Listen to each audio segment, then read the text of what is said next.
Hey guys, and welcome back to another episode of the Weekend Warrior Show presented to you by MMA TORCH. I'm Rhys, and joining me as always in a minute is Chief Editor of the Torch, Sean Covington. And today's episode, we just recapped a lot of combat sports action this weekend: Bellator, PFL, of course UFC, and Katie Taylor, Amanda Serrano. We then covered over the news stories this week and then previewing upcoming weekend action with combat sports. So let's get into it.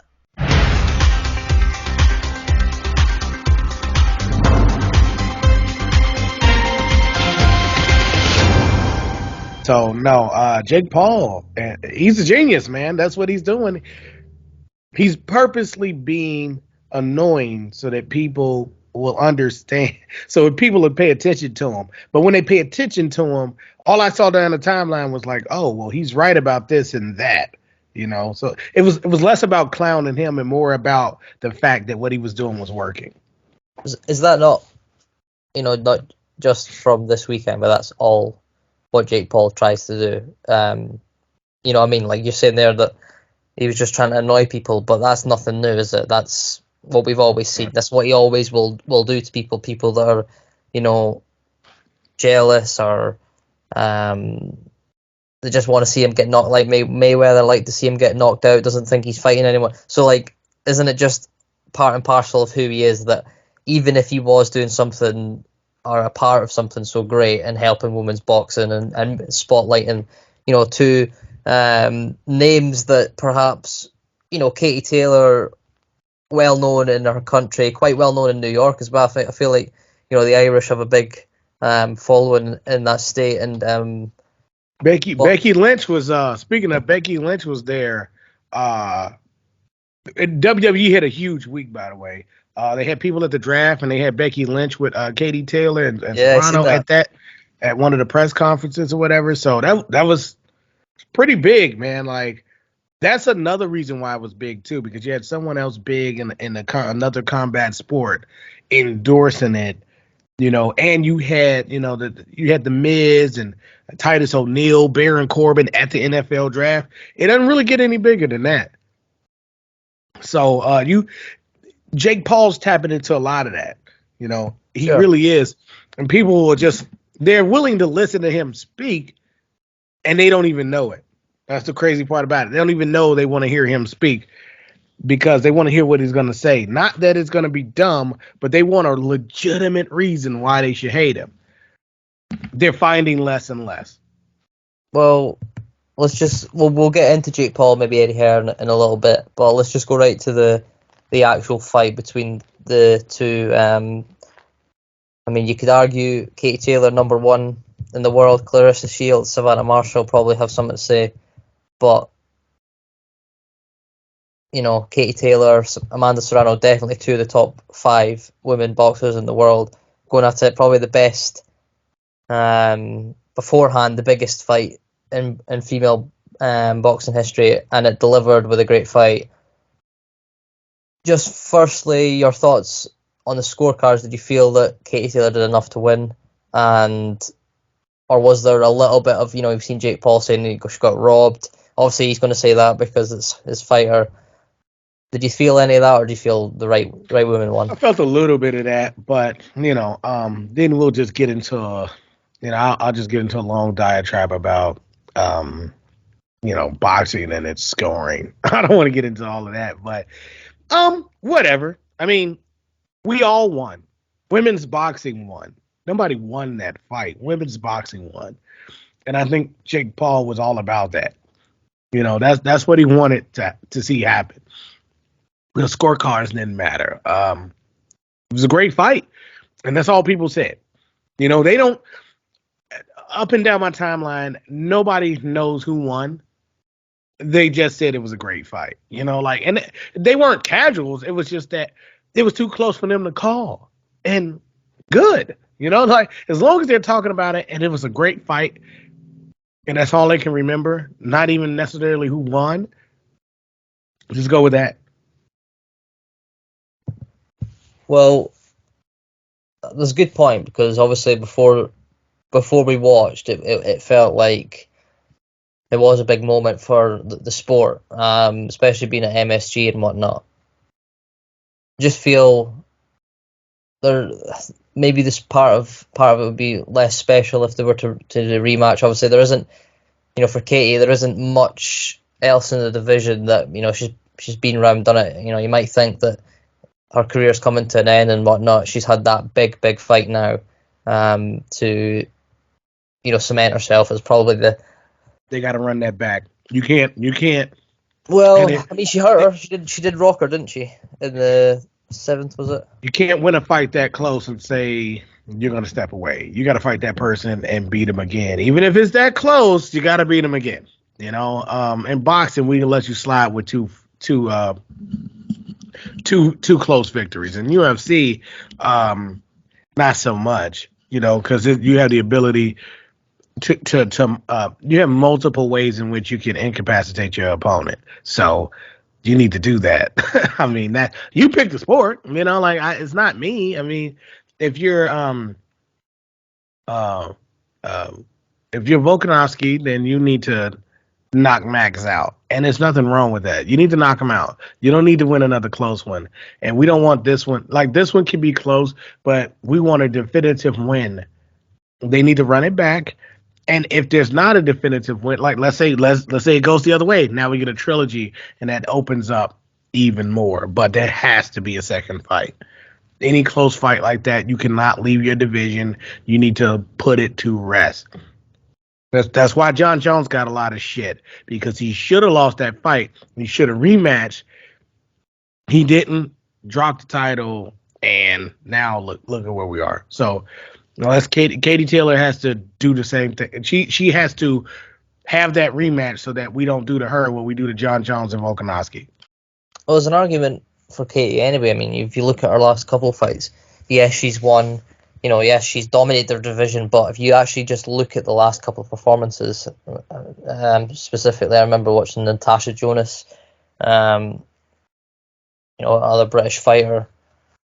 Well, she's obviously Irish, but, there's a little bit of a connection there, and it was done in Britain, and I think it was on one of those shows that they were doing during COVID where there was no fans, it was just, the ring and whatnot, and you watch the fight, and yeah, Katie won, but it was probably a bit like, on Saturday where you feel coming away that, yeah, she did enough to win, but, I mean, she didn't get rocked like she did against Serrano, which was telling of her chin. She's got a great chin, but she did look second best at times. Obviously, more than a few rounds I feel did enough, but you're right, it's one of those fights where you could see a rematch, and perhaps you need to really cement your place as perhaps being better than that fighter. Then that's the worst thing for a fighter. They always just say they get the victory, but sometimes it leaves a sour taste in your mouth when you get performances like the John Jones Dominic Reyes one stands out most to me, where you lose that bit of invincibility that John Jones had before that fight. Yes, the Gustafsson fight was close, but he came on so strong, and it was enough to say, okay, yeah, and he didn't really train and whatnot. But the Reyes fight, for me, it feels like I've seen John Jones lose, because I feel like he lost that fight. Yeah. But then you think it was close, it was one round in it. So there's an area of where you feel that little bit I of scored that fight 4-1. I said he won 4 rounds. I did. I mean, a lot of people say it's 1 round. I said, nah, I think he clearly beat him in 4 straight rounds. I mean, and he lost the last round, clearly. I don't think John Jones run around until the last one, when Reyes was clearly tired and just trying to survive that last round. But that's just me. A lot of people, oh, you're crazy. Doesn't matter. I scored it for a win for Reyes. I wasn't blind. He clearly won to me, is what I'm saying. And this Taylor Serrano was nowhere near as close as that, but there is the element of, well, what else do you even really do? I mean, there's not another massive fight out there. Got to keep listening to Jake Paul. Whatever he's doing it well, because the whole world was talking about it. So whatever the hell he says is next, it's next. Plus, Serrano's getting a lot more money than she ever was, and her name is through the roof compared to what she was a year ago. if Jake Paul was at my son's elementary school, like within a couple of hours when I go to pick him up, I would do whatever he said. He was like, "Hey man, just get in the truck." I'm like, "All right, I'm in the truck, bro. What you want?" Because the dude makes money. I mean, not whatever he says, but Yeah, I know what you mean. within reason, people. Yeah, Within of course. reason. Like if he said box a German Shepherd, then I'm fighting a German Shepherd.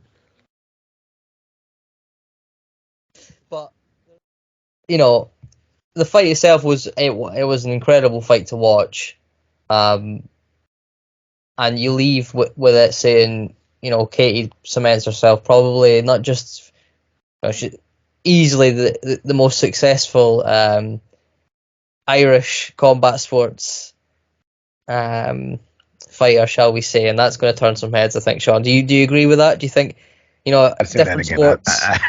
Say that one more time. different sports, but Katie Taylor done enough to become the greatest Irish champion through combat sports. You think of McGregor, obviously, is the other one. I mean, you mean over McGregor? There's an argument? No. You don't have to make more money, but you're in a business where you could directly make as much money or more money. So no, I'm talking just. I'm not. I'm what do just, you mean accolades? I'm just bringing, sure. the conversation. I'm not really because it's I can't really say that one's better than the other. Two different sports, male, female. The level of difference in competition perhaps is an issue. So I'm not really saying that she's better. It's just that there is an argument, perhaps. Sure. It wouldn't be a very good one, only because of the money. Money talks. Accolades. Take the money, take the fame, take the fan base, take all that. I guess, but as much as I shit on Conor McGregor, winning, being a double champ. Sure.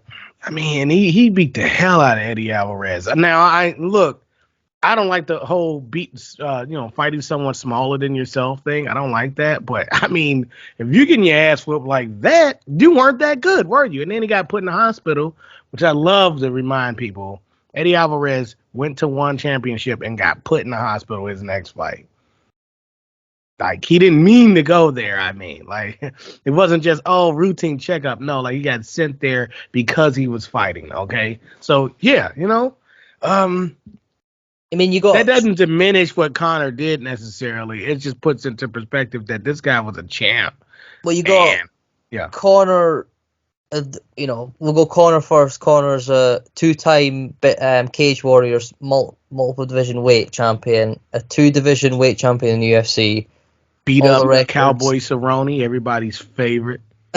All those accolades in between. And then you've got Katie Taylor, who won Olympic gold medal in boxing, and then is a undisputed champion, a lightweight in boxing. But did she fight Floyd Mayweather and make a bunch of money with Wish.com sponsoring it? Because, I mean, look, she ain't broke.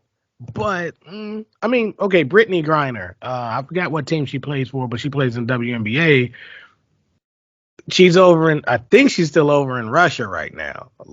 Because she's there because she doesn't make enough money. Let me put that in perspective. She doesn't make the same money as other pro athletes. Okay. It's just because of the WNBA. I don't say because she's a woman, so she doesn't make money because of this or that. No, look, man, the WNBA don't make no money. That's too bad. They don't advertise to me like I should care. I tell you that, and they don't like to hear stuff like that. They don't advertise well, so they don't make the money. And she's trapped over in Russia because, she needed to make more money. Wanted to make more money. Need is kind of weird, but she made way more money over in Russia than she did here. And I would say that means something, it definitely means something. If you can put those two things together, what I'm saying, Katie Taylor can be in a conversation, but things like that make it difficult to have that conversation because she can't draw that same money. But why not?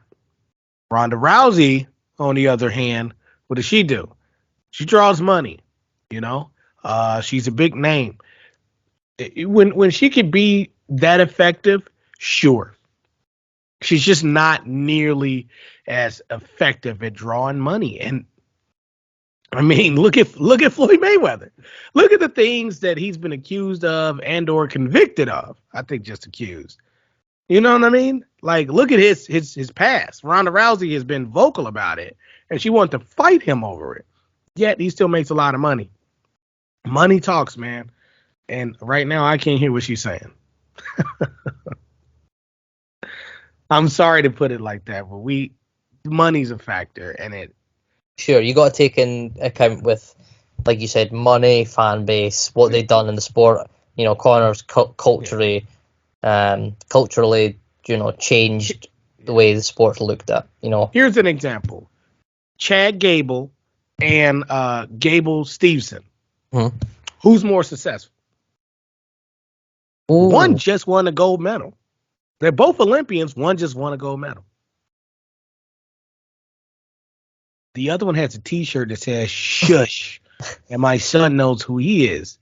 Yeah, Chad Gable.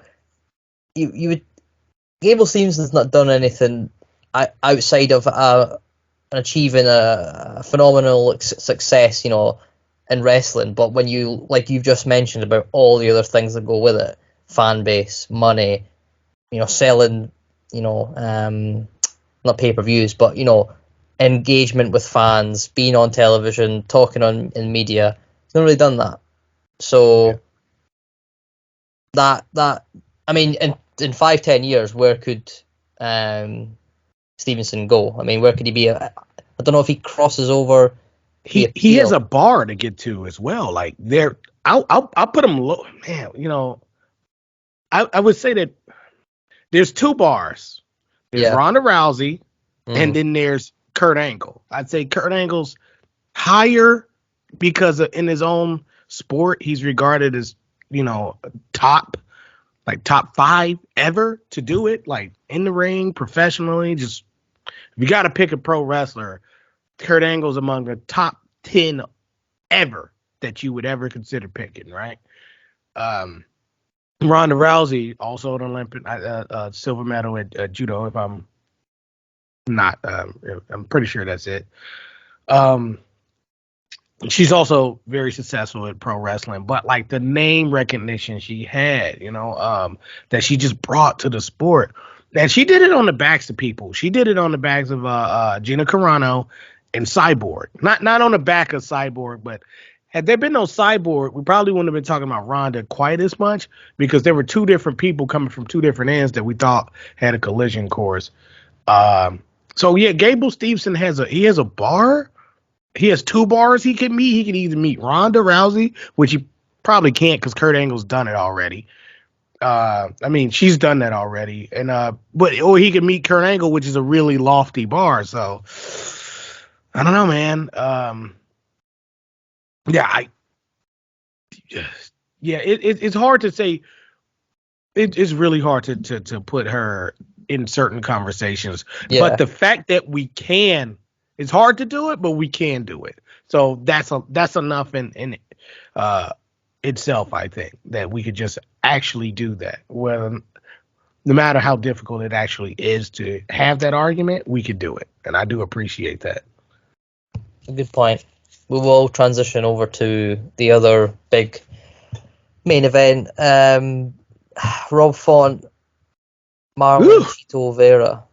I mean, Rob Font, the amount of damage he's taken in the last 2 fights is not good for the brain. You need to stop standing up. I'll put my scientist hat on there and say that. I mean, Sean. I mean, who stands up that much? See, this is what I actually hate about MMA. I love MMA, but there's things I hate. First off, the pay. I don't know why you're paying somebody who gets beat up peanuts. That's crazy. 2, what are you doing getting your ass up like that? Why didn't they throw the towel in? Well, I showed my wife that, and I was like, look, wait, no, once you start to look like that, that's it. That is it. You were getting beat up. You're right. Joanna Jędrzejczyk, yep, her too. She should have threw in that towel. You can't look like that and keep fighting. Well, Why not stop it? you- They weren't protecting Rob Font. And if you're Rob Font, you better throw some takedowns in there. Get him to the ground because he's beating your ass. Stop getting punched in your face, man. I don't care how you do it. Stop it. the only problem I have with that, and I agree in some instances when you've seen fighters that look the way Rob Font looked, but Joanna, for example, I thought Joanna beat Weili Zhang, and it was That's wrong, man. We never had a it was disagreement. 48, 47. Either way, I could have scored it a Did you draw. see her face? But JJ's face. yeah, but it matters. Look man. at the output, and the reason I bring it up. Look at if you watch the fight, people have been saying it. If you watch the fight, that Rob Font controlled quite a lot of the fight, but in the 4 to 5 minute period that Cheeto was dominant, he really took it to him, and he really damaged his face. He hurt him. He rocked him. He dropped him. But He was if you actually look at the whole fight, he wasn't it. But his face, I can't argue with the face. I mean, he looked. Bro, he lost that fight, bro. You can ask anybody in the world. He lost that fight. Of course, he lost that fight. What I'm saying is, the Joanna Weili fight was very competitive. But you look at Weili, and you look at Joanna, then you think, okay, one fighter's won, one fighter's lost. But if you actually watch the fight, I scored it for Joanna, very close. Could have been either way. You watch it back, you might go 3-2 Weili, but it was only 3-2. It was maximum 3-2. But Rob Font, yes, he didn't lose. He didn't know. People just get a cut sometimes. Corey Anderson, when he headbutted, I forgot, whatever, Mimkov. He headbutted him. Oh, it was on accident, but the fight stopped because of that. So if you if you purposely get punched in your head and it starts to swell up like that, that might not have been the exact intention, but you should lose the fight based on that. It's too bad. You got punched in the wrong place, just like a knock. It should be a TKO. It should have been a TKO. You can't look like that and keep fighting. That's why MMA will never, and I mean never, be at the forefront of sports. What are you doing? You know what I mean? Like, you got to take that off TV immediately, man. That's on ESPN. No way. They're owned by Mickey Mouse. There's no way they're going to go anywhere with that. Fox can't put it on TV. You know what I'm saying? That was during the day, too, man. That was during the day. At least here it was. Like, that was, in Vegas, what was it? Vegas is an hour ahead of me, so it was like 6 o'clock when the fight ended, 6 p.m. Imagine your kids watching that. I luckily I did not have that on the big screen. I had it on my laptop. But here's my question to you: why wasn't that fight stopped? Why don't we stop fights like that when they start to look like that?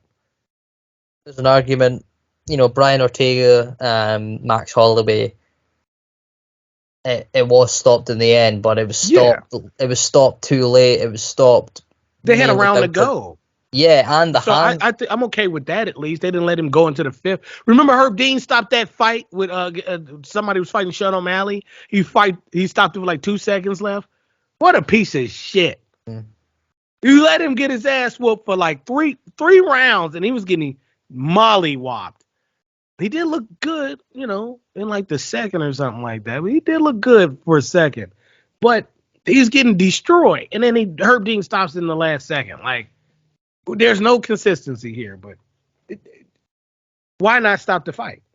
Well, there's an argument for that. There's not. What's probably that argument will continue for how many fights we see where they are perhaps dominated and the opponent has taken a lot of damage. But let's just get on to, probably come to Rob in a second where he goes, because that's 2 in a row he's lost. But we need to go to the hospital. yeah, there's no doubt about that. But Marlon Vera, some run he's on, from what he seemed to be beforehand with, the Sean O'Malley fight and where he was at that stage to where he is now. I felt like at some point he could have been just one of those type of guys that hung around the, maybe lower end of the rankings, maybe just outside the rankings, fought a guy like Sean O'Malley. Maybe Sean beats him. Probably people thought that beforehand. Yes, it was a, unusual way to end the fight that happened, but and I said something about it. I said that, now that Marlon's gone right up in level, he's won all these fights. He's, probably going to be fighting one of the top 3 or 4 contenders in his next fight.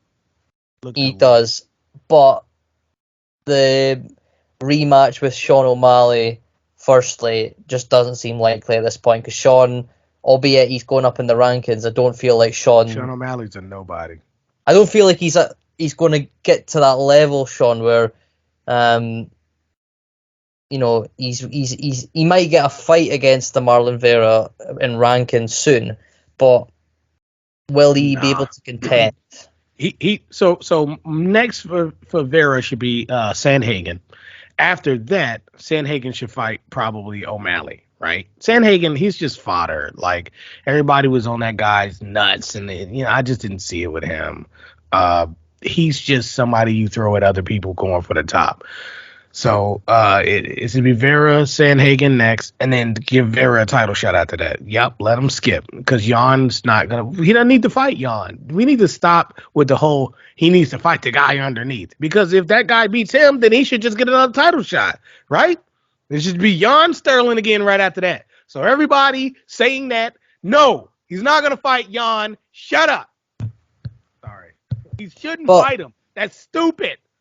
Because if Jan wins, that's like if Kobe keeps fighting people, you're just going to have to give him another title shot. You got to make him fight people in between that are different matchups that make sense. It doesn't make sense for him to fight the guys right underneath him all the time in succession, because then you immediately have to give him another title shot. So if we look at the state of the division, you got Aljamain Sterling, who's now come up trumps against Jan. Mr. Part-Time Actor. Did you see his T-shirt? I did see that. What a piece of shit. And there's an argument for a third fight. Probably not going to get it straight away. I'd imagine they're going to go with TJ Dillashaw. So you got those two for the belt. You've got Jan, you've got Aldo Sandhagen, and now Marlon Vera.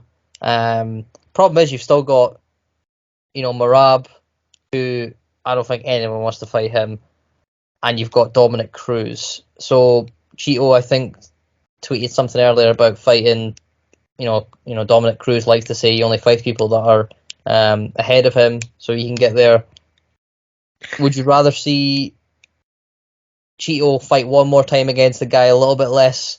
I'm not saying he is, but just in rankings anyway. Dominic Cruz rather than because I think if he beats Corey Sandhagen, he might still need one more fight, because Sandhagen lost to everyone. Right, but I don't think he should have to have one after that, because he said it. He was like, stuff happens. It was either him. In an interview, it came up that he was like, he don't need to go for a title shot.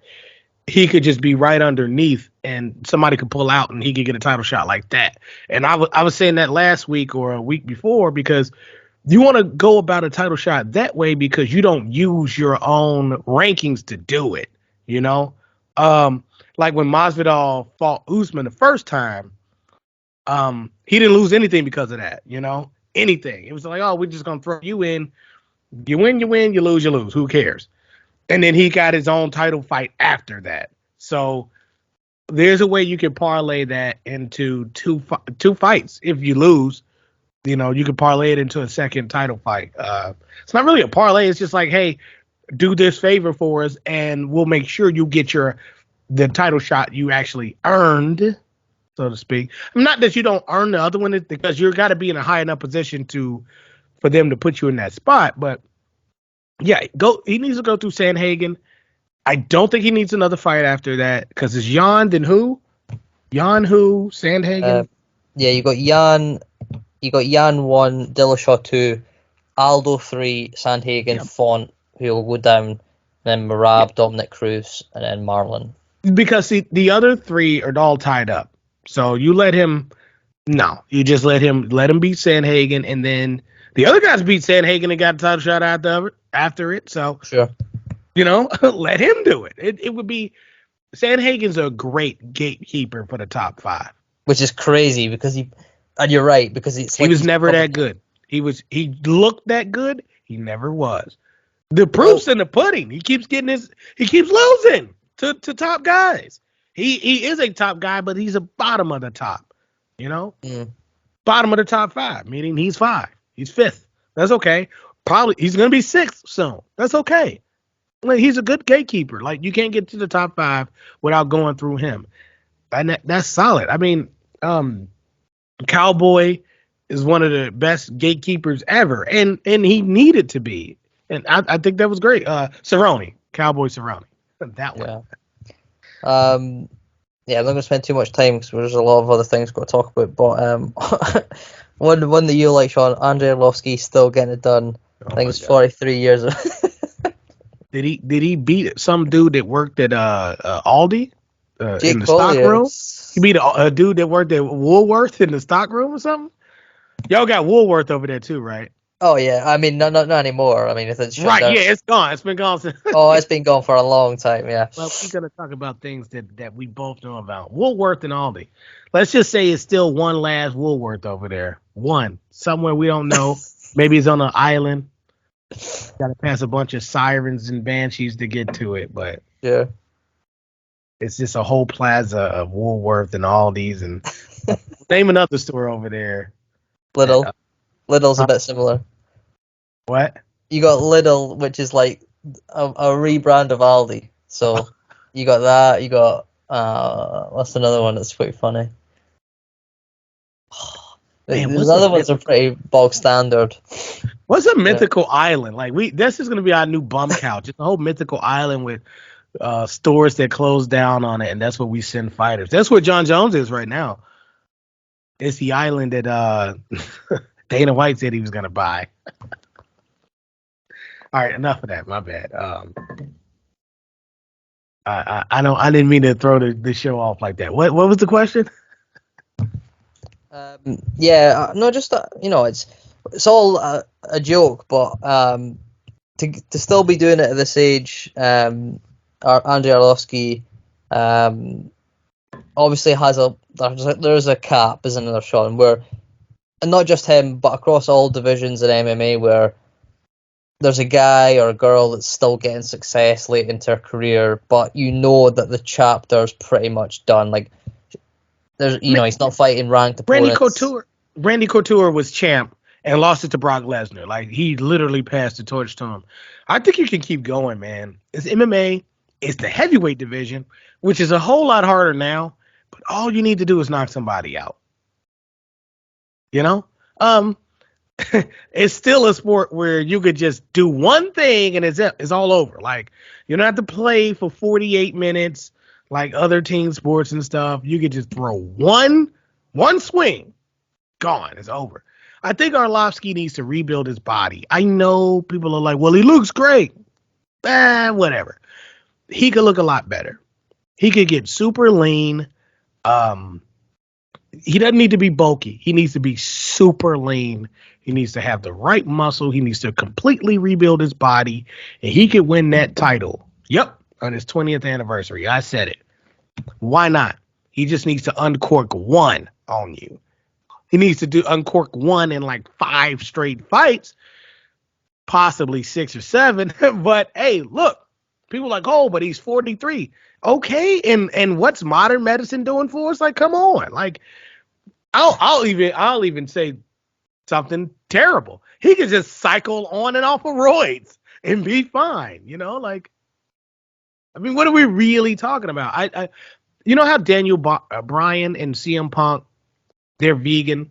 Well, I don't know if CM Punk is, but like CM Punk got that from Daniel Bryan to restructure his whole body, change his whole diet.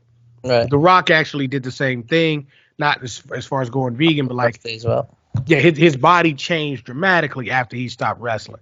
I think Arlovsky needs to do that same thing, take some DDP yoga, and then come back in a year, man. And then he won't be, because that dude was a can he fought. He fought a can. Arlovsky, he's fighting cans, man, between him, Who else is fighting cans? Harrison, Kayla Harrison. Who fights this weekend or Wednesday, I believe. PFL. Yeah, who she's fighting? She's fighting Popeye's breakfast because all he does is eat spinach out of cans, and she's gonna fight the kid as soon as he's done popping a can. Her and Popeye must be best friends. Like, he needs to stop fighting cans and get serious about it because it's all fun and games now. We're enjoying it, but Arlovski's gonna get knocked out real soon in that whole train. He's not. His body isn't ready. What happens when he has to fight Curtis Blades? Did he fight him already? Let me check. There's Zero gone. Yeah. What happens? Especially at heavyweight, it becomes a bit scary. The problem is that he's probably getting a lot of, I wouldn't say false confidence, but there's confidence in that he feels like he can still do it. His coaches will still believe he can do it. I mean, he still can, but the scary thing is, yeah, you're right. If the UFC goes and books him in a top, 10, 15 guy. I don't know. Look at Glover Teixeira, man. We just can't write people off. We can't do that. We just can't do that. Nagano's going to be gone, so he doesn't have to fight Nagano. And John Jones is never going to fight. So those are two people he never has to fight. I'm being very serious. John Jones. Still thinking that? John Jones is a coward. He's not going to fight at heavyweight. He's straight up coward. Because he should have been fighting at heavyweight his entire career. That's what Daniel Cormier was fighting heavyweight, right? Them legs. You seen those legs recently, Sean? he looks like shit. Look, man, he looks awful. It doesn't look Arlovski probably wouldn't beat him, but I would not put it past Arlovski to beat John Jones. I would not. The way he looked, those pictures look awful. He's top heavy. He doesn't look right. It doesn't look. I mean, it seems like he needs to cut. He looks slow. It looks bloated. It looks too filled. Yep. And then obviously, it looks like Gon's gonna uncork one on his ass and send him packing. Dude, one shot and this man's legacy is over. Because we all said, hey, you fight people bigger than you. What happens when you fight somebody your own size? The second he loses, especially on his first fight, which we're all predicting, if he were to do it, that's it. It's like, well, yeah, you fought smaller guys. Get out of here. Conor McGregor had the same thing going for him until he beat up Donald Cerrone. But it happens.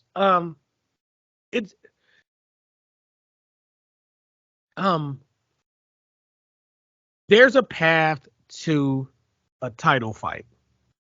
I don't know who would have that title.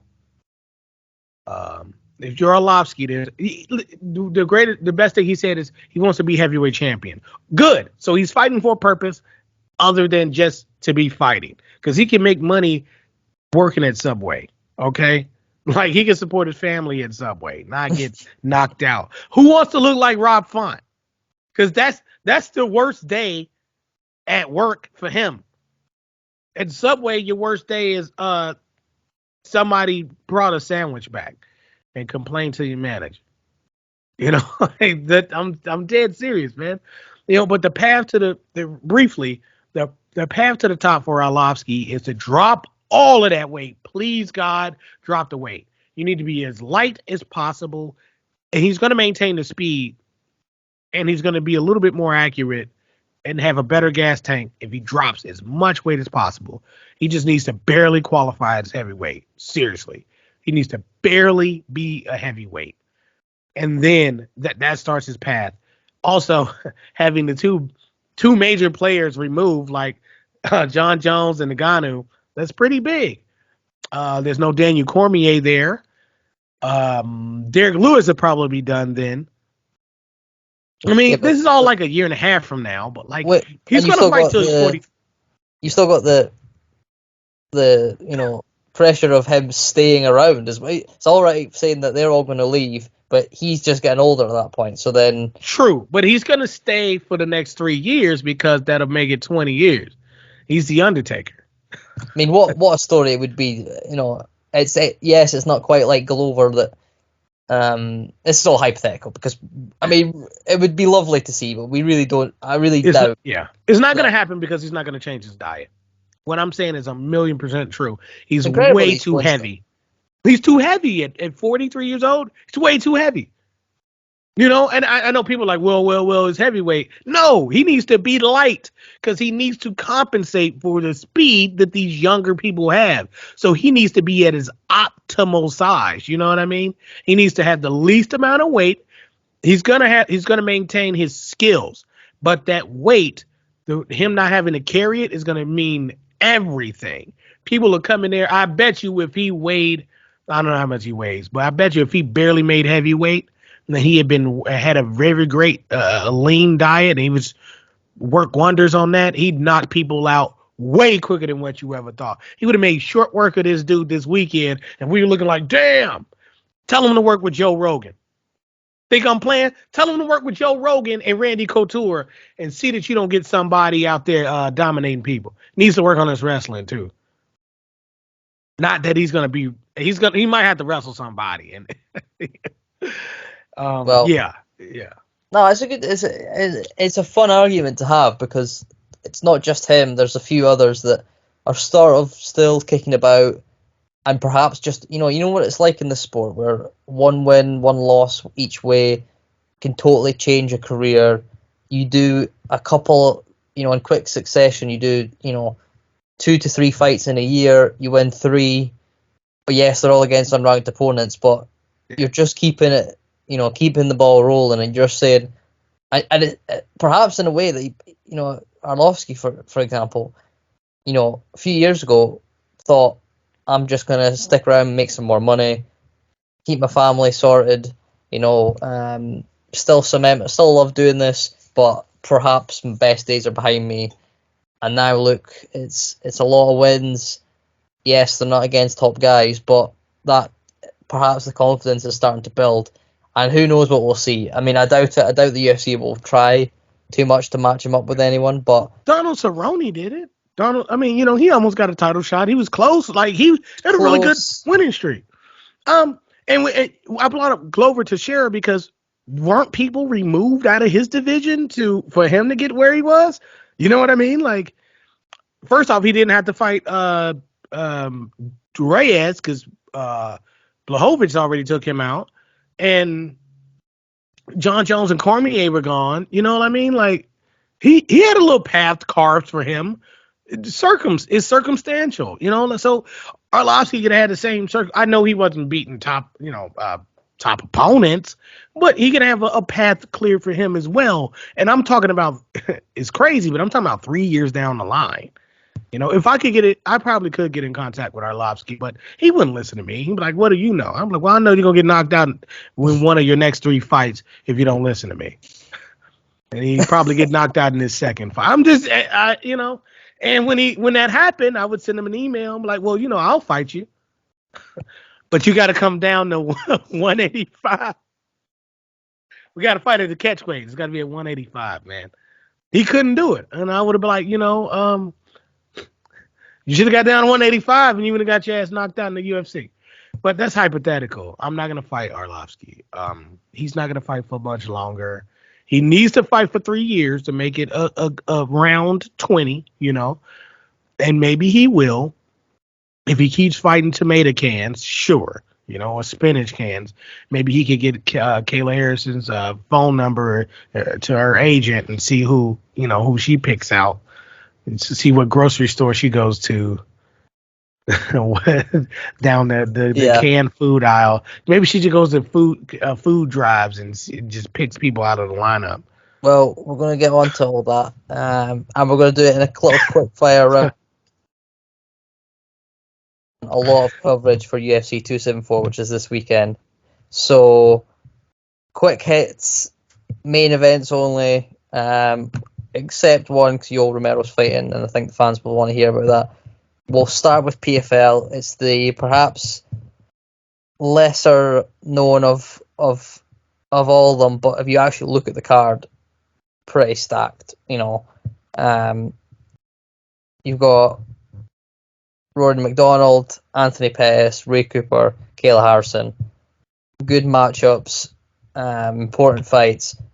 Perhaps less of Kayla Harrison's fight, but let's just go right to Kayla Harrison because the others, aren't perhaps in the limelight as much, even though you got Rory McDonald, who, for my money, is still a bigger star than pretty much everyone on that card. Yes. But let's go with Kayla, because she is, the talk of PFL. She is Miss PFL. I know what your thoughts are on the opponent, the way she is in terms of who she's fighting. She took the deal to stay with PFL, but do you see, we're going to see dominance most likely on Friday, but do you see a path to a better situation for Kayla in terms of, no, will she take money for however long and then have people like, us in the media, everyone, fans, criticizing the level of opponent, and it makes her make the change? Or do you feel like she's just going to be content here? I don't know, because it's she shouldn't let it bother her. The only thing, like, nobody would care if she wasn't opening her mouth. Scott Coker said, hey, stop playing games, shut your mouth, get off social media, and contact some agents. Like, there's a way to make this happen for real instead of playing kid games. And she's playing kid games. She's going to talk a lot of shit on social media right after her win against somebody who's probably like 2-3. What's her opponent's record? I'm betting it's 2-3. Her record, Sean, it's not as bad as perhaps we thought. Initially when you see the opponents and whatnot. 6-2, number 7 ranked in the division. Oh, she's 6-2. Yeah, so it's oh shit. Okay, but it's somewhat like a Tommy Fury thing. And McDonald's employees. It's like, yes, because of the judo background and the lack of MMA experience overall, you sort of.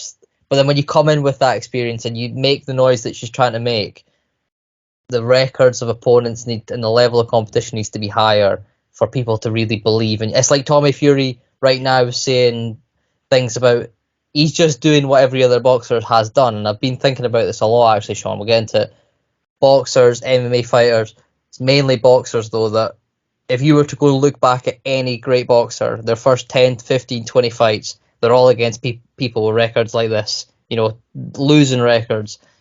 And now that, Tommy Fury, Jake Paul's a massive one, where criticised for every opponent he's taken, and he's saying it himself, look at the people that fought, look who Tyson fought in his 4th fight. Look who Sugar Ray Leonard fought in his 4th fight. Like, just because he's in the spotlight now and he's headlining these events, people assume that he should be fighting world champions. It doesn't work like that. Boxing's different in the sense that you can have like Jake Paul's a rare case because he's not. You can have like 100 amateur fights, yeah. And have a great record at amateur boxing, but like it's all like golf. You know what I'm saying? Like it's really hard to tell. So I want to give everybody their credit. Just because you seemingly fight somebody who's a bum doesn't mean they're an actual bum. It really doesn't. You can fight somebody who's had 10 amateur fights and been, 10-0, and they got an 0-3 pro record. So you're not fighting a bum.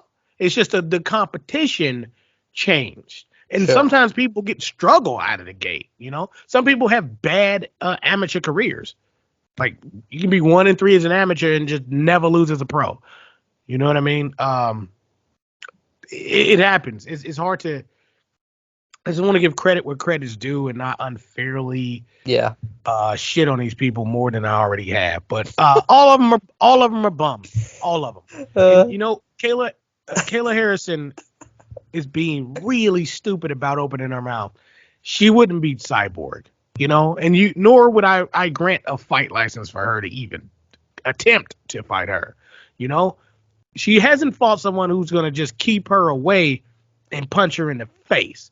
Because with judo, we all saw it with Ronda Rousey. She got to get up on you. She has to get on you.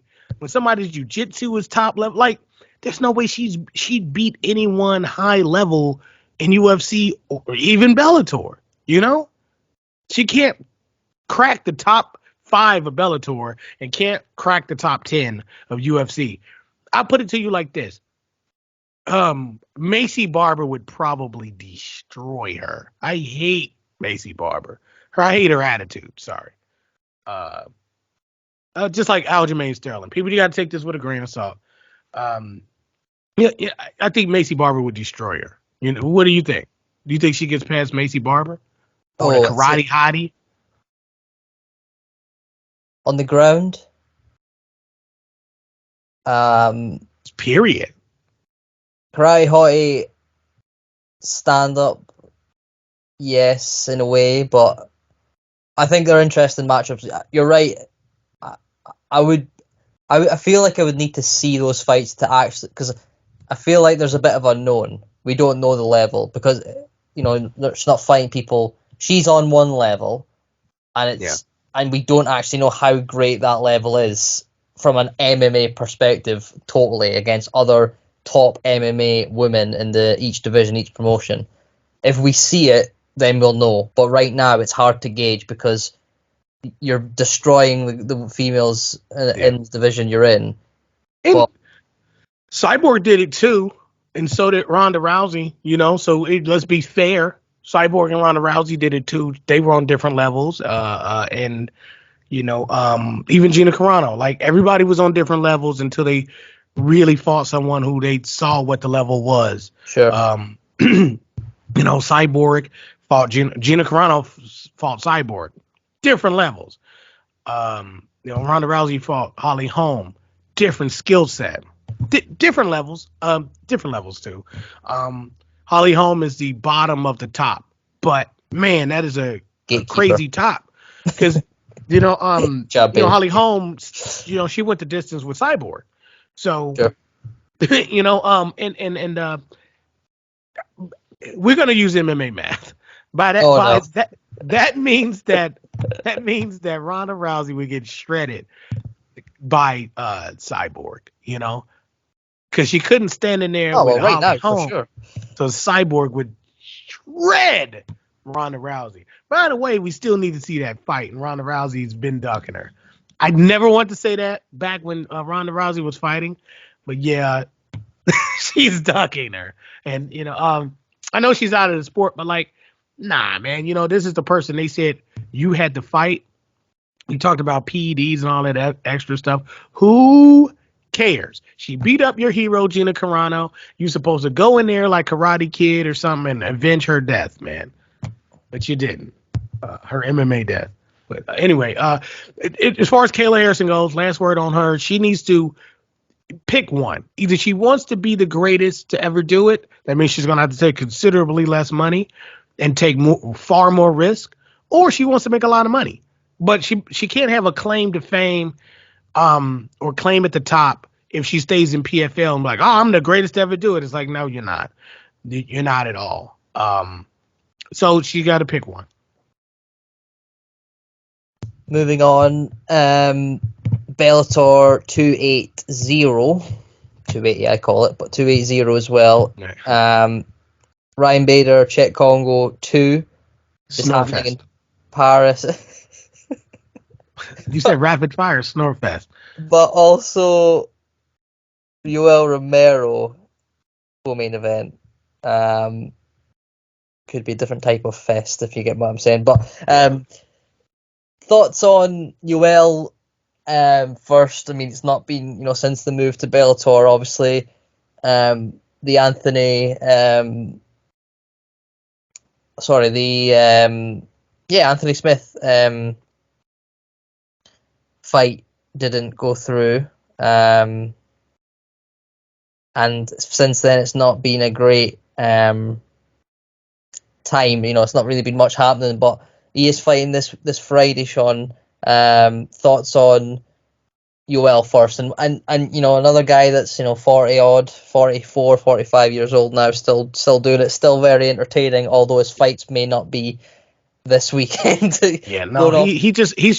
He's starting to fight like Dan Henderson used to, and that was just loading up on that one good shot, and it never pays off because people see it coming a million miles away. So he should have went up a weight class, like I said, and then we'd have a conversation. Then he could use his full skill set. But he was never what he was cracked up to be. He had some nasty power, still does, but he can't get it off because that's all he is. So what does he need to do? Lose weight. Just fight at the next weight class so that you don't have to worry about all this extra stuff. You know, when you get bigger, you need to drop weight. I mean, when you get older, you need to drop weight, not keep it on and make it look good. No, you need less weight so that you can be, so it's less to carry around, so that you can move around a lot easier and maintain some of that speed. Your body wants to put on weight to maintain that muscle for obvious reasons, but you need to maintain a good set of muscle. So the weight your body wants to get that weight, but turn it into what you need it. If that makes sense. Like your body wants to put on the muscle, good, but you need to drop the fat in order to put on that muscle. So Anthony Johnson, excuse me, I said Anthony Smith, but couldn't get out of my head for some reason. Yeah, that fight didn't happen. Obviously lost his debut against Phil Davis. So this is a big fight for him. I agree with the weight. I mean, the weight's always been an issue with him. so Anthony Smith, wait, did I miss something? UFC Anthony Smith? Yeah, I meant Anthony Johnson, but my mind Okay. scrambled with. Yeah, it's all good. But yeah, it's the weight for UL has always been an issue. Will this run change for him in Bellator in terms of weight? Who knows? The problem with UL as well, he's just not been active. He's just not. Don't really think he feels he needs to be. Doesn't. I feel like he has accomplished a lot in the sport, but yeah, he's never. Him versus Arlovsky, man. Ooh. Yeah, it's one of those probably stories of a career and a guy that was such a freak athlete, and everyone was so excited to watch fight, but it just never really panned out for him. It just never. He got to the title shot. People thought he won against Whitaker in the second fight. Fair play. He did probably enough to win it. So then I believe he won that fight too. Yeah. Whitaker's another guy that we're going to be talking about soon. A lot of people need to change their styles. They need a radical style change in UFC for different types of athletes. If you're an older guy, you need to radically change your style. People are like, oh, you can't teach your old dog new tricks and stuff. It's not about that. It's about leaning more towards what you're good at and just doing that consistently, like Masvidal. Well, like he used to do. Sorry, it's not a good example anymore, but he was. Yeah.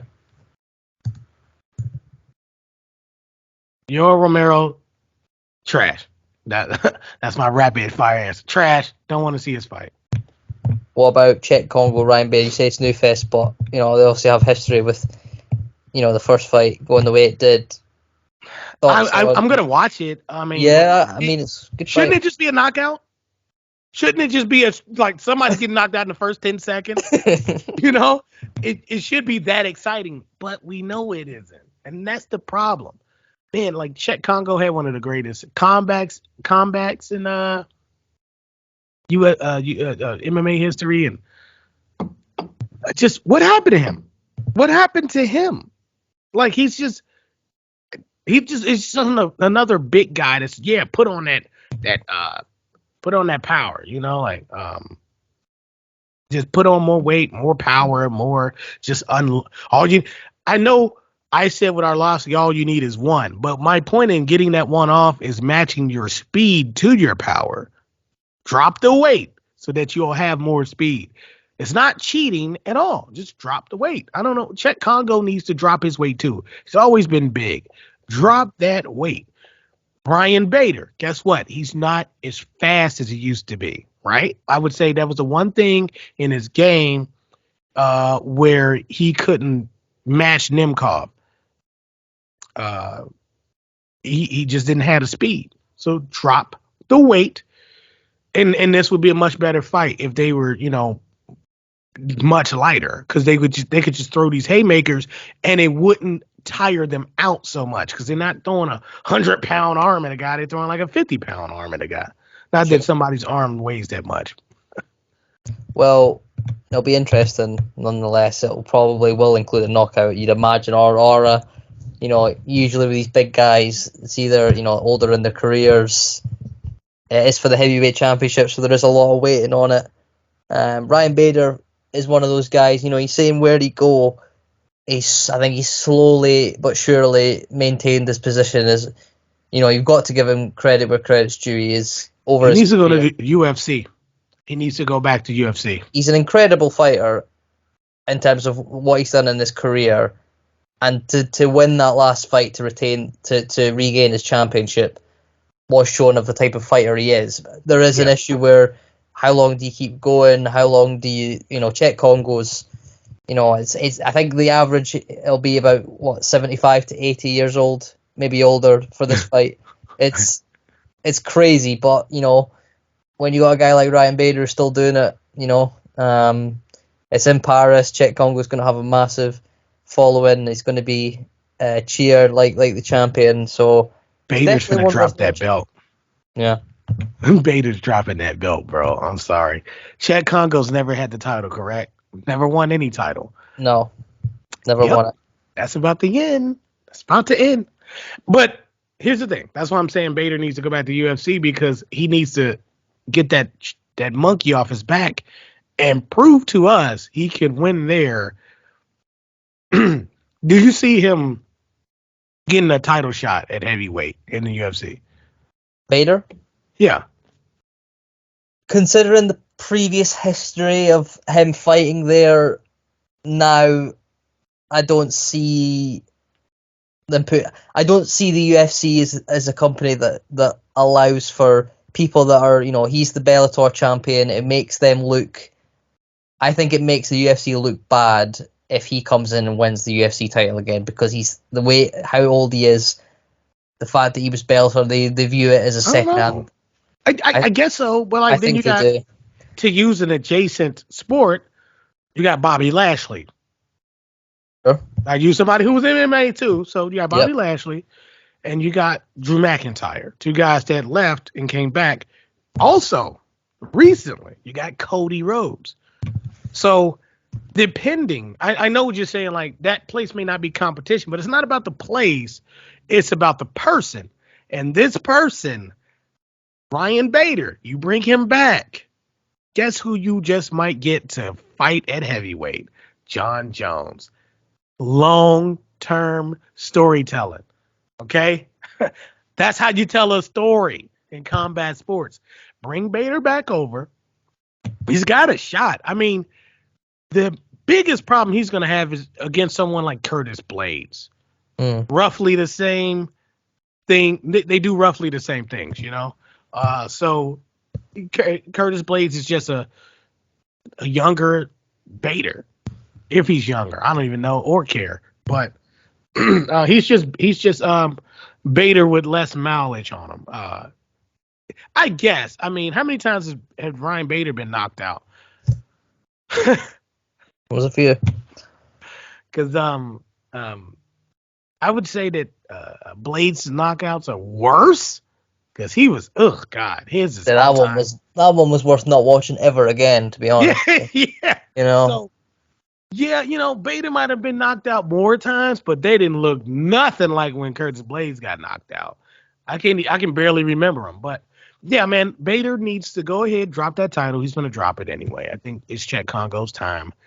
All that shit I just talked about him. I believe that he understands that people are talking that same amount of shit across the world, and that he's going to prove them wrong, right? And when he does, Bader needs to be thinking about going back to UFC. Because he's kind of the only person that could do it. Go back and prove that you were that guy all along, but don't go back in that heavyweight pool. Don't do that. I think Blachowicz just gets him. You go there and lose, and it's over. But you can go there. You can go back to UFC at heavyweight, knock out Arlovsky in his career, right? Now he's the career killer. Now he's Randy Orton, the legend killer. So you could just for a comeback fight, I don't think Arlovsky would be anywhere near a position to fight him. But hey, who knows? Maybe they just want that fight. A lot of risk for Bader, but man, I'd do it just to, say, hey, I'm back. In Arlovsky's career, say you're back. That's a great stepping stone. Then you won't be so mad at giving, then you'll look at him and like, hey, maybe I can get this guy a title shot in a couple fights. But if he's there, John Jones would see him as food. He'd see him as a very easy win, as he did in the past. And I think that would be really unsafe for John Jones to do. This ain't the same Ryan Bader. Would you agree? Oh no, for sure not. I mean, it's still a good Ryan Bader. He's still fighting, world heavyweight champion at Bellator. There's nothing to sneeze at. But you're right. The prime years are over, but the capable years and the years of still competing at the top level are still there. I think he could beat a Stipe. I think I think he has the tools to beat him. I said think. I don't know if he could do it. Probably can't. I'm not putting money on him, but there's a path to victory. Sure. There's a path to victory. Also, I mean, it ain't his chin, but there's a path to victory there. I think he could have beaten Ngannou pre wrestling, like when Stipe beat him the first time. Bader could have beat that Ngannou too. Same way. He beats him the same way. So I think Bader could have been champ around that time, Bader Cormier. That would have been a great title fight. Don't know if Bader wins, probably loses, but like Bader's a top guy in the world. He is, and he should be regarded as one. Agreed. Just like, Pitbull, he's a top guy, and I know people laugh at him and stuff, but like his size is actually the worst thing about him. Like, and I mean, like for his competitor, this guy's so short, he's just gonna Tyson you, man. He's gonna come in there, come right up underneath your chin, and you're done. If he's that short, you can't really even see where his punch is gonna come from. So if he throws an uppercut, you're pretty gone. You're pretty much gone. And that's what he does. He blitzes you with those short punches, and you don't know where they're coming from. You just see this. You just see the punches after you've been hit by him. So, long story short, Bader's gonna drop that title, and I want to see him back in the UFC. See where that story goes. Sean, what about, before we get finally onto final topic of UFC 274, Oliveira, Gaethje, we've got Canelo Alvarez stepping up to light heavyweight in boxing to face Demetrio Bivol for his first chance at reaching, on the journey of becoming a 2-division undisputed champion, which he's, seemingly will go on to do. Yes or no, does he beat Bivol first? Yes. Then can he go all the way and unify a second division? That's always hard. It gets increasingly difficult, like in boxing, to do that, because that's where it actually matters. Like in UFC, it's a little different. In MMA, it's mixed martial arts, so there's a lot of different things you can account for. Boxing, you're just getting punched in the face. Are you not getting punched in the face, or are you getting punched in the face?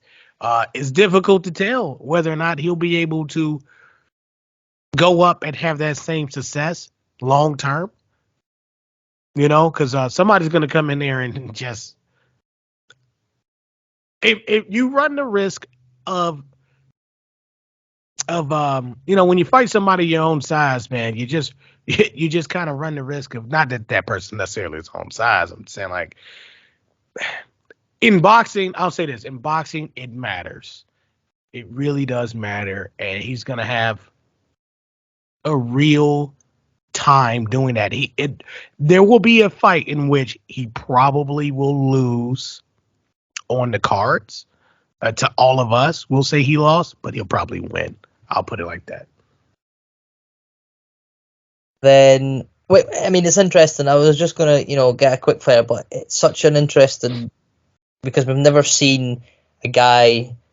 Yes, Canelo has been dominant through his career, but the Mayweather was too early for him in his career. He was also facing Floyd Mayweather, which even if now in this prime would be you put those two in their primes, people would probably still side with Floyd, but this version of Canelo now, the Golovkin fights as well. There was a little bit. If this Canelo fought Floyd, he'd fucking crush him. Sorry. Well, Damn. that is where I'm getting with this version of Canelo Alvarez is like, we look at pound for pound lists, Terence Crawford, whoever else you want to put at the top, for me, when you watch a fighter like Canelo, there isn't anything close to him. It's just that I feel like now, Sean, it's impossible for him to lose a fight. Like, he's actually becoming that level of... And that's when you're the most vulnerable. That's well, the thing. I mean, I don't know if he'll believe that, but I don't feel like he thinks that he can't be beaten. In a sense, he does, but I think there isn't any complacency because he's now no longer a champion in his mindset, probably because it's like, I've done what I've done in this division. I'm now moving up to light heavyweight, and I'm going to wipe out this whole division. So he's the challenger. He's coming in. He's not the champion. So maybe right, which is great. Oh, it's great. It's great. It's just hard to, man. Once you get there, it's a little different. I'm just saying. Right. Why do you think John Jones is so scared to fight at heavyweight? Well, he's got a lot of confidence, and he's that big. But September, I'm hearing, but yeah, he's not fighting that dude in September. Come on, you ready now? Let's go. I want Stipe when he's at his best. Fight somebody else. You want to fight Stipe because he's considerably smaller than you. Fight somebody else, man. I would tell you like this: Stephen Struve would have knocked him out. He would have. Everybody laughs at it, but no, he would have knocked him out because he wouldn't be used to anything close to that.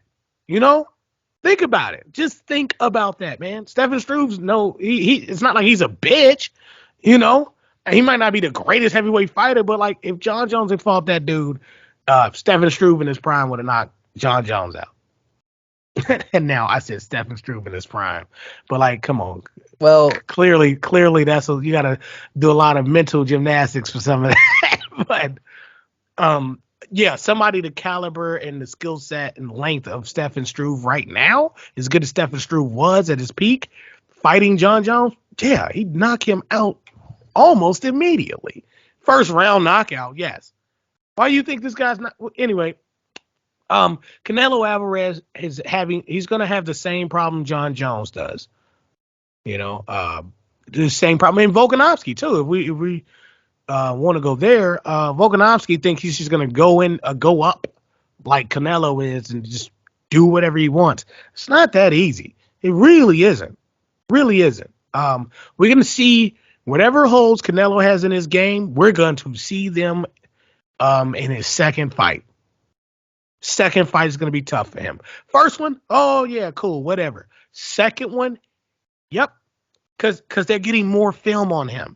These are different people who are looking at him as an opponent now. You see what I mean? Like different people, different fighters, different landscape. It's all boxing, but these people are looking at him very differently. And they want to make a name for themselves. He might be the challenger, but he still has the target on his back. Make no mistake about it. So with Canelo,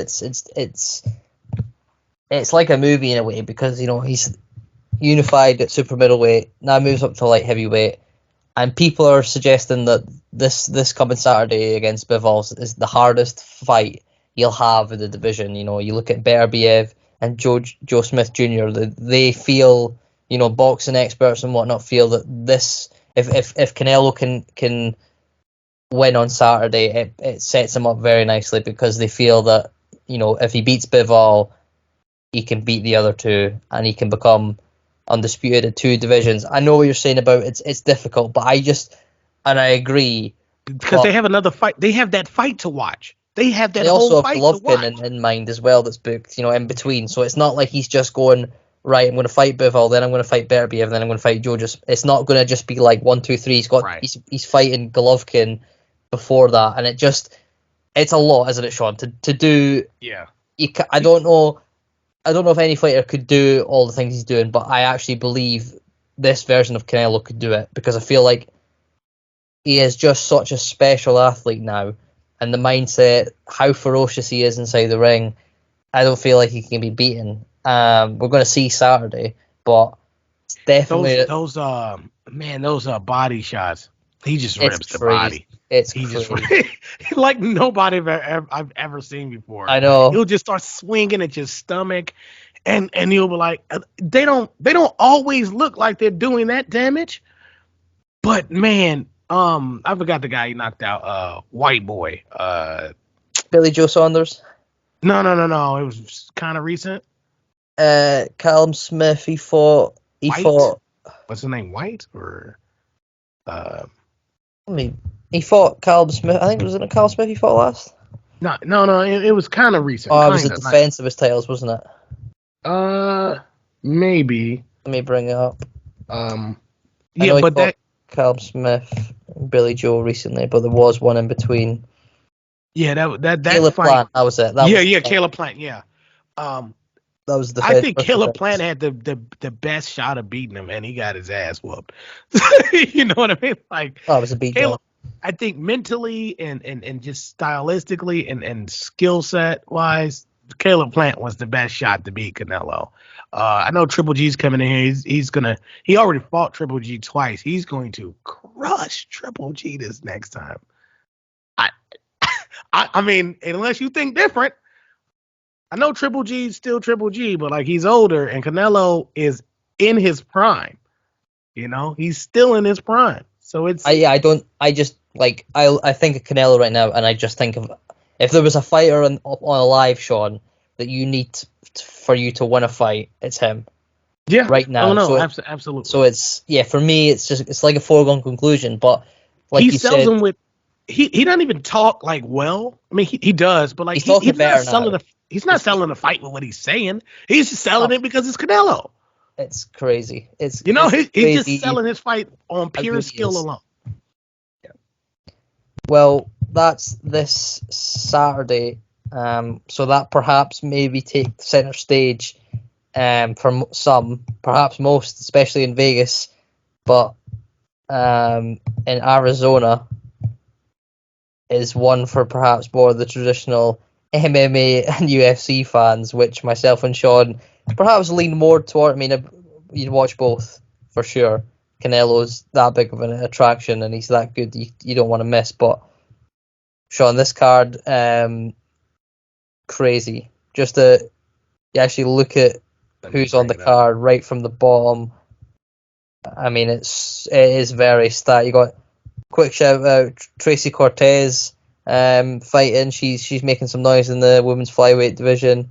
You got a few sort of Mexican, Latin and Latina Americans on the card that's going to make some noise. You know, it's in Arizona. Obviously, Gaethje and Rose, fan favourites, but they are fighting two other fan favourites, Carla Esparza, who will have the back, and I'd imagine, in this region. You've also got 274, right? 274. I had the wrong card. Didn't Randy Brown just fight welterweight? I thought I'm getting him confused with somebody else. But I was just looking at the Tony Ferguson as well, Sean. Brandon Royval, I feel like he just fought pretty recently too, right? I think Royval fights a lot. Since COVID, people have been fighting more recently. You know, like they've been putting their fights together. William Knight is like literally the defining example of that. That man fights every month. It's right, crazy. and that, so it's kind of throwing me off a little bit because I'm expecting to see different names. But Sean, he posted. I gotta bring this up. William Knight posted a video of himself getting knocked out in his last fight with a caption that I was just hilarious. I mean, the guy literally put a video of himself getting knocked out and thought it was kind of like thought it was funny. Thought it was it was an incredible post. I've never seen a fighter post their own knockout of being knocked out. You gotta And have a sense of humor. it was crazy. It was. I mean, here it is. Here, I've got It says, "This is like how this is how I like to go out. You have to knock me out, TKO or choke me out. There's no other way to go. F these judges from this point. Kill or be killed. I love this." You gotta have that, man. I wish more people had that mentality, because when you leave it up to judges, the Holloway Volkanovski, it shouldn't be a third fight. I'm gonna be real clear about that. It should never have been a third fight. Whoever was the better man should have won twice by one of those things, knockout or TKO, submission even. They should have won by finishing the fight. I don't like that they didn't. Let me go back real quick on something. Max Holloway, like Rob Font, you talked earlier about how much damage he takes in his fights. Max Holloway takes entirely too much damage in his fights. For sure. And I don't like that he does that, because I think he has the ability to finish fights. He needs to exhaust a considerable amount of energy to do so, but he's so accurate with his striking that he can do it. Like we said earlier, look at what he did to Ortega. So come on, man. He should have won. He should have took it upon himself to win those two fights outright. And I don't like it he didn't do that. And don't think that just because I don't like whatever. Why am I forgetting his name? Who cares? Volkanovski. Just because I don't like him, just because I can't stand him, doesn't mean that I don't see that he's not. I feel like he's trying to finish that fight more than Holloway is. Maybe not the first one. I think he was just trying to survive and win off cards. But second fight, I feel like Volkanovski tries to finish fights. Good. Good for him. Don't leave it up to the judges. We'll see though. I want to get. What do you think about this women's featherweight fight in the prelims? I'm just going off record, a little bit of name, little bit. I want to see Royval. I want to see what he's gonna do. That's a good way to kick off your prelims. Just something sitting there.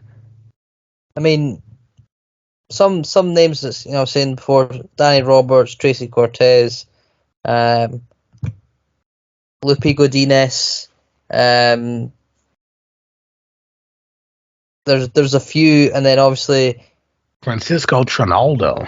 Oh my God, he fights Danny Roberts. That's going to be a good one. They need to move that up to Trinaldo's been around forever, and it's just one of those guys that you talk about, and obviously I believe there was some sort of what's that word? Jeez, mine's gone scrambled today. He had a little bit of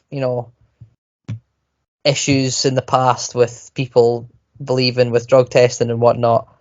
I think at this age it's sort of like, let's just roll with it. Let's just see.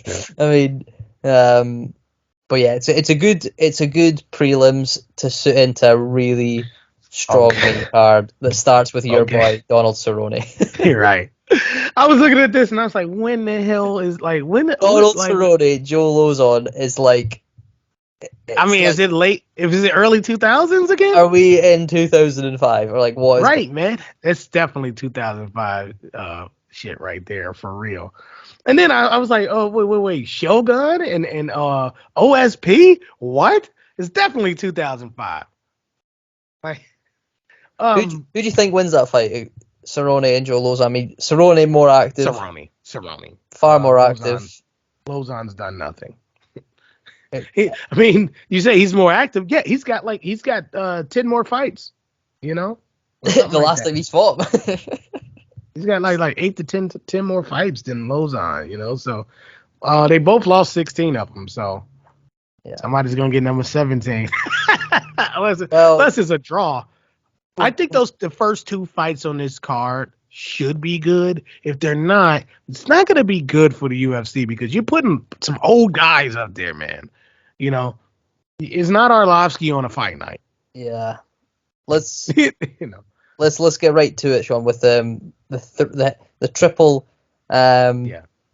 Chandler. Three main course. We've got Chandler over Ferguson. Chandler, Ferguson. Wow. Unless Chandler burns too much energy and Ferguson catches him in the submission. I'm more interested. I mean, it's a great fight, and it's the names, the personalities, the way they both fight. It makes it incredible. But for me, I'm just interested to see how Tony comes out, how Tony looks. If it's a fourth fight in a row where Tony seemingly looks like he just has run out of ideas.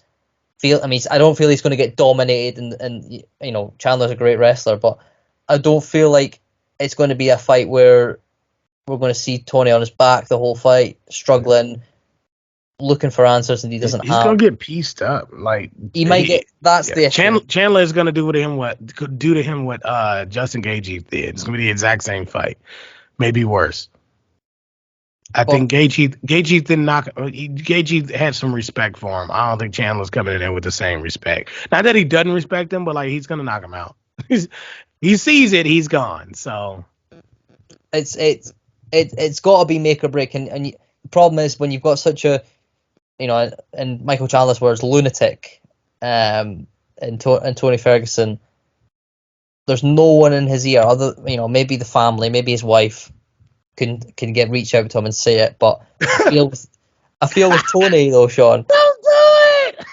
I honestly feel like he's that type of guy that is going to keep fighting, and he's like three fight. Yes, look who he's fought. He's lost 3 in a row, but look who the 3 who he's lost to. Right. It's the most highest level in the most stacked division, but.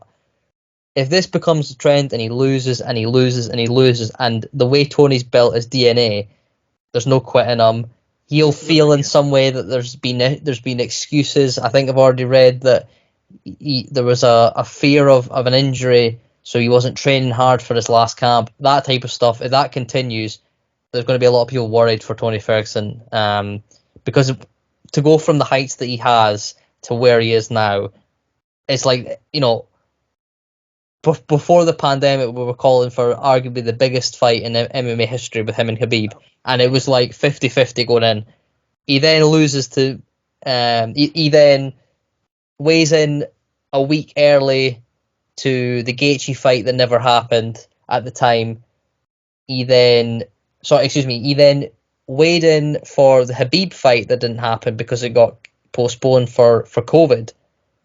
He then weighs in again, I think only a couple of weeks later, does the second weight cut for the Gaethje fight. Tough loss, very tough loss. Perhaps with the thought of Khabib in his mind, the weight cuts.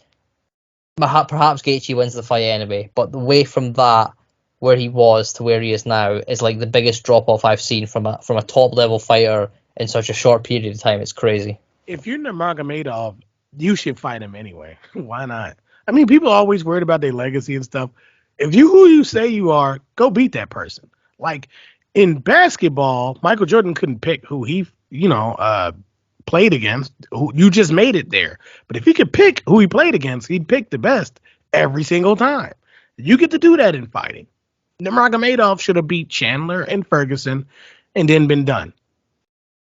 I'm just saying. Chandler was a new guy. Say, I beat everybody. Well, beat Chandler. Beat him. It's all right. Just beat him. And then it's like, well, they always wanted to see you fight Tony Ferguson. Do it just for us, or do it for you. Say, you thought this guy was better than me. Don't let somebody else beat him and prove that he wasn't better than you, because no MMA math here. That's bullshit. We already used it. But, people don't like that. It is a kind of a, just because you beat this person doesn't mean you can beat that person. So go in there and, beat him. So Ferguson kind of got screwed out of that. Maybe he could beat Nurmagomedov, and we'd all be like, hey, look, since we don't have to apply MMA math, I mean, we do it randomly and willy-nilly anyway. If we don't apply it, they should still have that fight, right? Sure. So, I mean, I always hate that he left. I think he left a fight early. Just one. I mean, it opened up the division. Cool. But, like, Whatever. I mean, I think Charles Oliveira probably would have beat him anyway, to be honest. Well, I think he got scared. it's a good segue, but we will quickly look at Esparza Rose, which is another. Boo! I don't believe you're doing this.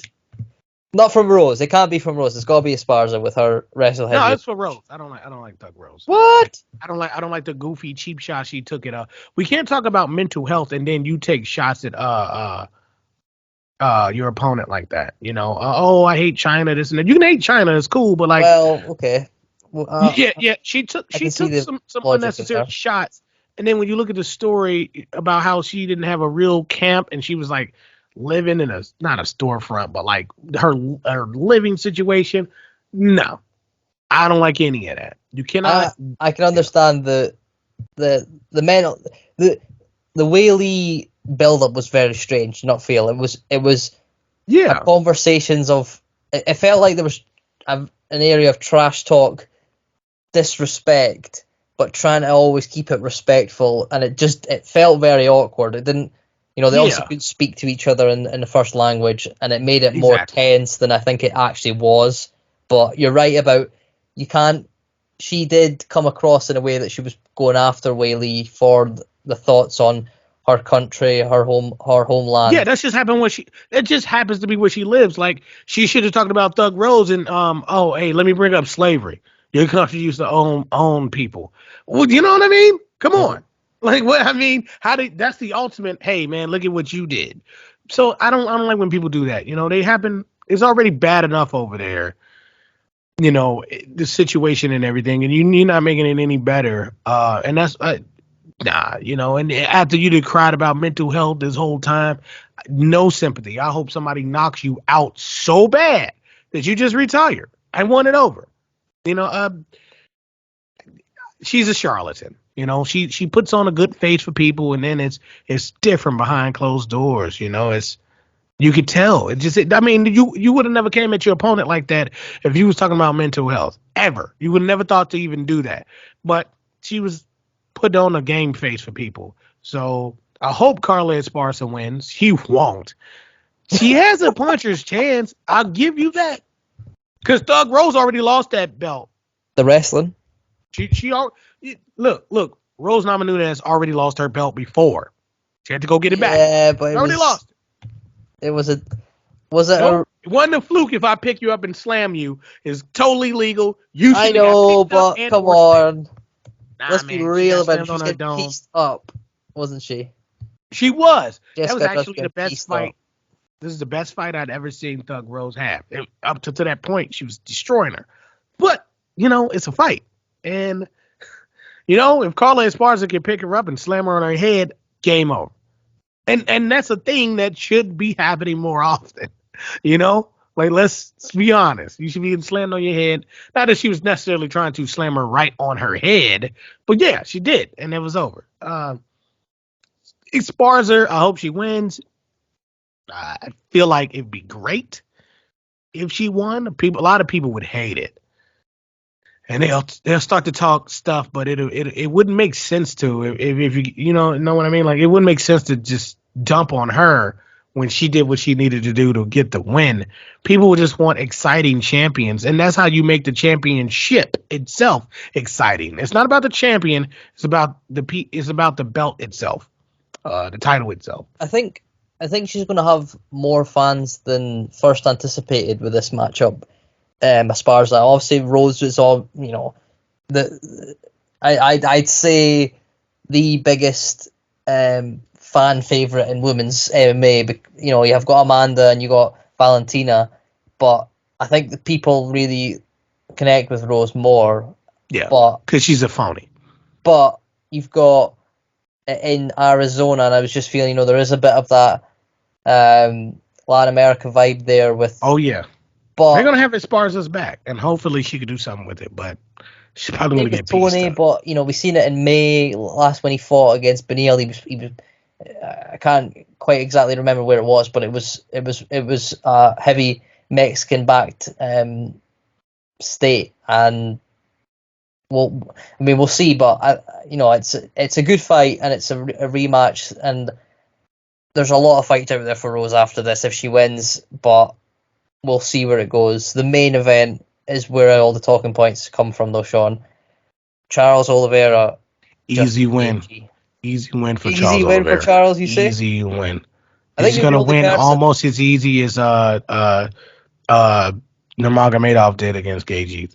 I think you're the only person that backs Charles Oliveira as strongly as you do. I mean, I love the man, but he's still to this day gets doubted by everyone, doesn't he? Yeah, and it doesn't make sense because it doesn't make sense. He's basically Amanda Nunes. He took his losses. He's got losses. He took his losses, and he became so much stronger because of them. I mean, he should have lost the Chandler fight. If he was a charlatan, he would have lost the Chandler fight, but he didn't. He didn't. I didn't see Poirier beating him whatsoever. I mean, maybe he could have uncorked one. I might be getting those fights confused. Am I? Ones. Which ones? Chandler and Poirier. What? No, Chandler's not fought Poirier. No. I know. I meant Oliveira's last two fights.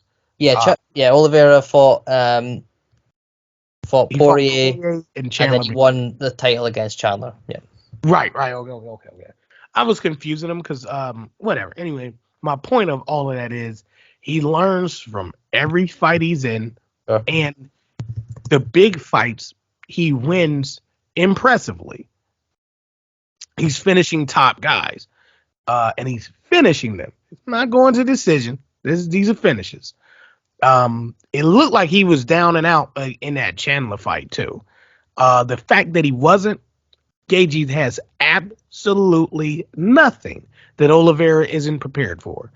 He's going to keep Gaethje at bay, and he's going to submit him, man. He's going to submit him. I mean, he's going to beat him just like Nurmagomedov did. It's going to be crazy. I see why you're saying that, and I'm like just sort of going on what we've seen, how I'm feeling. I always have a first feeling on these fight weeks of a big title fight and where I'm leaning toward. You look at recent history, Poirier's dealt with Chandler. Like Poirier's just, I don't know if he's a better Gaethje, but he is certainly a Gaethje type fighter. Yeah, I think he's a better Gaethje. But Oliveira, like you said, has taken his losses, has been in fights where the Chandler he became lightweight champion when Chandler almost knocked him out in the first round and stopped him. Mm-hmm. Came back straight away and knocked him out. And beat him the way he almost lost. That's the most important part. He capitalized and switched it. He said, "Well, if I got dropped like that, that's the thing I need to do to make sure I don't get dropped like that again." And that's the thing 100%. He's not looking for. That dude adapts so well. Those 8 losses are the worst thing that ever happened to everybody because I don't see anybody beating confidence. I don't see anybody beating him. After Gaethje loses, he could get just dropped and knocked out. Let's not forget that. Oh, Gaethje could hit him with something, a leg kick to the head. He's gonna be chopping his legs no matter what, and he could with left hook, big right hand over the top. Anything could go. Obviously, the more the rounds go on, Gaethje he won't gas out. He's got a great gas tank, right. but he will, that power and that ferociousness will seem to drop. And if Charles can get him to the ground, if Charles can control him, he's gonna get him on the ground. I see it the same as you. I see a Charles Oliveira victory, whether it be, and to be honest, this he's reminding me a lot of Canelo, and that's weird because I'm looking at this guy right now, and the suit game is nice too. He knows what he's doing. I don't see him getting beat. It's just he's been so well rounded for so many years, and everyone had him as his dark horse a couple of years ago. When he beat Kevin Lee and Tony, and it was like that was him coming up. That was him. He could have killed Tony Ferguson, man. he gave him so much mercy in that fight. It was ridiculous. He was just not playing with him, but he didn't want to finish him out of respect. Man, he was destroying him though. And that's what makes me think he hasn't even peaked yet. He's nowhere near it, if you ask me. I don't know when he does it, but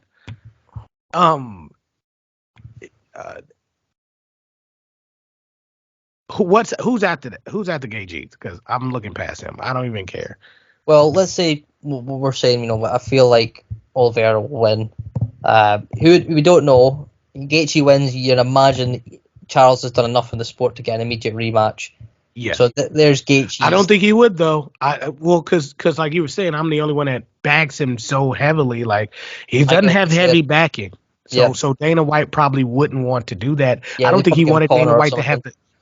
I don't think Dana wanted him to have the championship in the first place. To be honest with you, it's pretty obvious he didn't. But yeah, I mean, if Gaethje wins, I'd hope there'd be a rematch because I feel, depending on how it goes, if it's one punch knockout, there is an element of going, well, he got caught, and let's give him the chance back.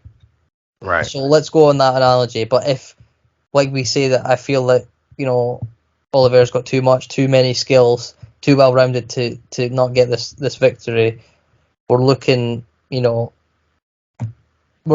Islam Makhachev Beneil Dariush winner. The winner of that fight that's the only fight. It's the only fight in the lightweight division. What's at the lightweight? What weight class is at the lightweight? Welterweight. So Usman? Yeah, I don't want to see any crossover there. Eventually we got to start talking about it though. I mean, I want to see Charles Oliveira dominate his division. I think he already has. I don't know if you can say dominate after he's won the title and defended it once. Look, I know what you're saying though. Look at the right, because his rise was to beat top people. Look at what he did to Tony Ferguson. It's like 12 in a row or something. It's crazy. You're right. Right. It's not being as the champion.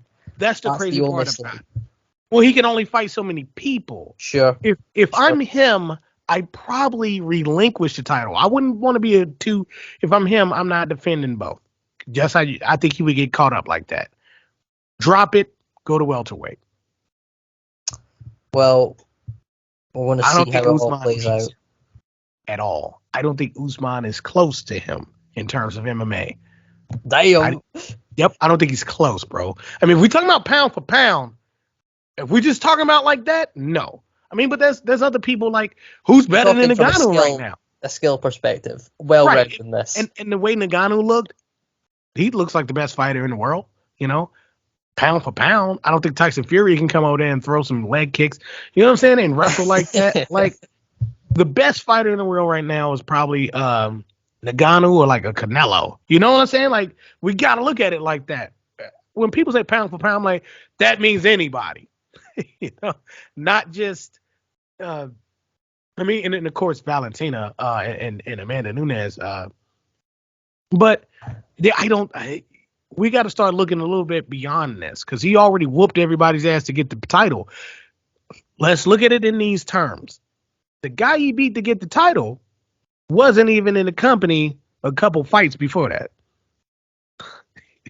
They had to outsource and get a guy from somewhere else to come and get that title, So, and then we can't talk about like a McGregor or nothing. Like, unfortunately, he's just not a top guy anymore. Not like that. I think those type of conversations, pound for pound, who's the best, crossover divisions. I agree in a lot of sense of Charles Oliveira with you. He is undoubtedly the best lightweight in the world. He's one of the top. You got to put him top 3, top 5 to be safe. But there's an argument for top 3 MMA fighters in the world. Yeah, I mean, we'd have to talk about who stops him at welterweight because nobody's stopping him at lightweight. We have to talk about who's stopping him at welterweight because there's no way. I mean, KG could catch him, but I don't think that's gonna happen. It's gonna be a good fight, though. I think it's gonna be a quicker fight than people realize. And Charles Oliveira's gonna be like, people are like, "Hey, man, Charles Oliveira's gonna be left looking like I told you I was this good, and now I don't even know what to do anymore." I don't know. Last one, Sean, are we going to have another one of those? It's either this or this. I can't see any other outcome. Is it going to be a a Charles Oliveira submission or a Justin Gaethje knockout, or are we seeing anything else? Nah, it's either knockout or Which means submission. it's a 5-round decision. And Look, Oliveira might knock him out, man. I'm gonna be honest. Oliveira might knock him out. Gaethje likes to kind of stand there and take it. You know, look at what happened to Tony Ferguson when he was standing there and taking it, and Oliveira was like, "Nah, I gotta get him in the ground because I'm gonna kill him if he stands up." Look at how much mercy he had on him. He was like, "If I don't get Ferguson to the ground and ease up on his pressure, he's gone."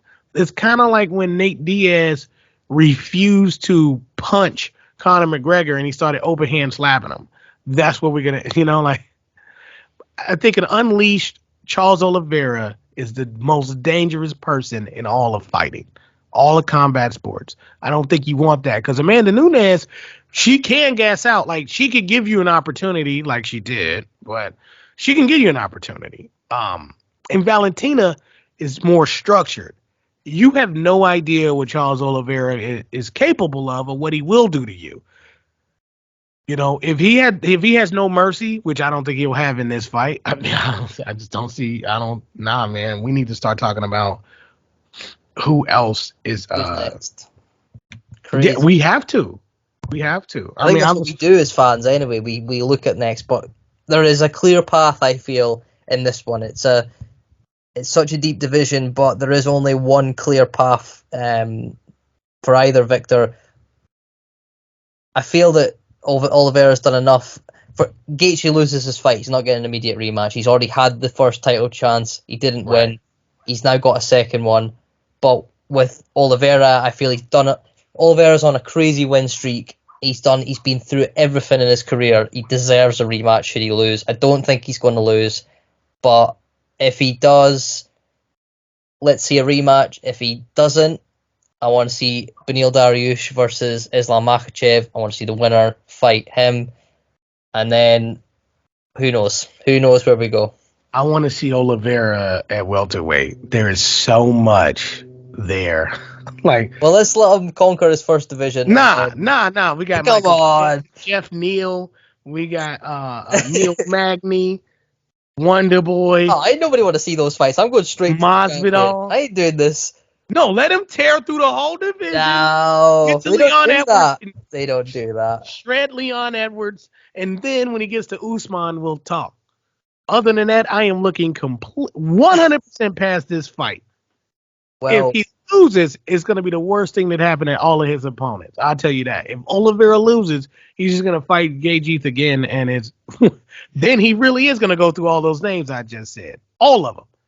Who's better, Leon Edwards or Charles Oliveira? Oh, Charles Oliveira, he's a champion. We need to see that. We need to see that so that we can put him on a course. It's also difficult. They're different weights. Who else is Usman going to fight? Yet. I mean, I figured it's easier for Oliveira to go up.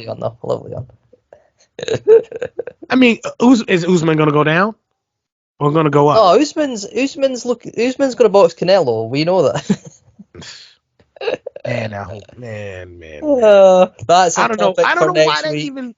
That's a topic for next week, or off air. We'll do off air. High or something. Anyway, we've gone well longer than we anticipated on this, but there's so much to talk about. We'll be back next Monday again for you guys. Another good show. Don't forget UFC 274 this weekend, along with a lot of other combat sports action. But when you got that with Canelo, it's a good weekend for sports fans, for fight fans. So enjoy it. It's going to be. It's already been a great start to the year, but we've got a lot more to come. But yeah, for myself and Sean, it's another episode of the Weekend Warrior Show. Thanks for watching. Take care, guys.